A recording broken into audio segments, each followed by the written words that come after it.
Hello, and welcome to my first augmented reality video. In today's lesson, we're going to be learning about the U.S. government and the separation of powers. So to get things started, we're going to go ahead and begin over here with the executive branch. So the executive branch is housed out of the White House. It includes the members such as the president and the vice president, and also members of the president's cabinet, which include things like Department of Homeland Security and the Department of the Treasury. Of course, the president right now is this man right here, Joe Biden, and his vice president is Kamala Harris. The executive branch is known for enforcing the laws. Laws that get passed through the House and the Senate go to the president's desk to be signed, and then they carry those laws out. Next, we're going to move over to the legislative branch. And in the legislative branch, you can see that it's housed in the Capitol building. The Capitol building has both the House and the Senate. Most bills go through the House first and then reach the Senate second, but there's a long process of debate to getting anything passed. The leadership in this includes, on the left, House Speaker Kevin McCarthy, who has the gavel. And then on the right, we have Senate Leader Mitch McConnell. Right now, both the House and the Senate are controlled by Republicans, while the executive branch is currently controlled by Democrats. Back over to the legislative branch, the role or job of this branch is to make the laws. Laws get introduced in the House and then eventually go to the Senate and then over to the president's desk to be signed. Next, we're going to go ahead and go to the third branch of government, which is our judicial branch. And the judicial branch is housed in the Supreme Court.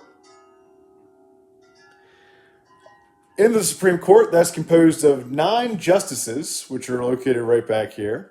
And these justices include Chief Justice John Roberts, who's pictured in the middle.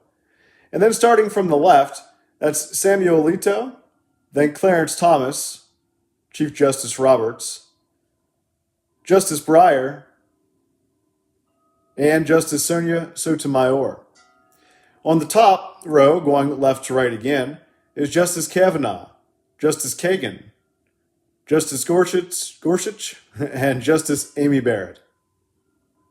Here recently, 3 of these justices were just appointed by the Trump administration, and they include Justice Kavanaugh, who's pictured there to the left, Justice Gorsuch, and Justice Barrett. All right, so scooping back out to all of these branches of government that are right here, now we're going to talk a little bit about the separation of powers. So when we talk about the executive branch, one of their main powers is to have the power of veto.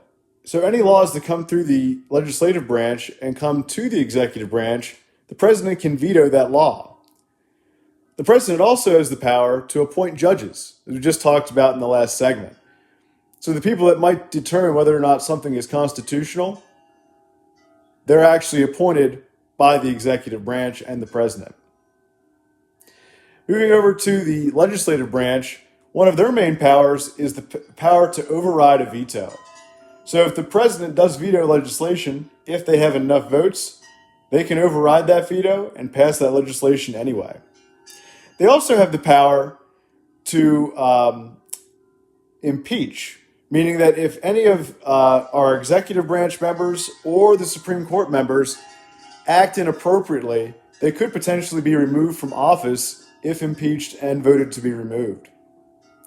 Now, the Supreme Court, their main power is to determine if something is constitutional.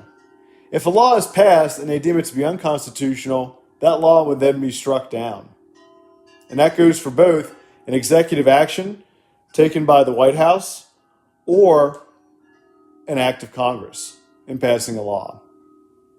But the main job of the Supreme Court is to interpret the laws.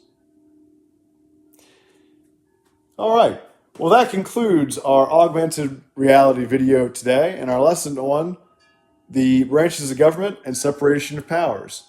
I hope you enjoyed this and hope you come back and tune in for more. Thank you.